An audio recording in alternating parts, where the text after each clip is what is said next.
প্রিয় দেশবাসী, আসসালামু আলাইকুম।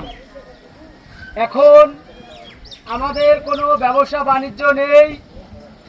5 আগস্টের পর থেকে আমরা একটা নতুন দল তৈরি করতে চাচ্ছি, যে আমাদের বাসা থেকে খুব বেকার ছেলেপেলেদেরকে চাপ দিচ্ছে বাসা থেকে, এবং আমরা একটা দল গঠন করতে চাচ্ছি।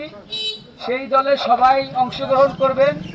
বাংলাদেশের প্রত্যেকটা অলিতে গলিতে আমাদের দলের ব্যানারের ছবি দেওয়া থাকবে, এবং আমাদের দল কোনো চাঁদাবাজি করবে না, এবং আমাদের দলের লোক যদি চাঁদাবাজি করে তাদেরকে আমরা দল থেকে শুধু বহিষ্কার করব।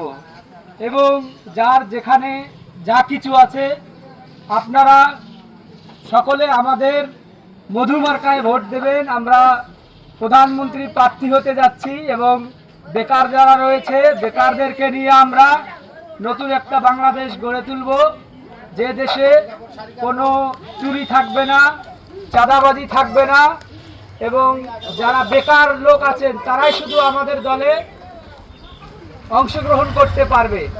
এবং আমাদের মহাসমাবেশ হবে আটলান্টিক মহাসাগরে। যত বেকার লোক আছে সেখানে এসে পড়বেন।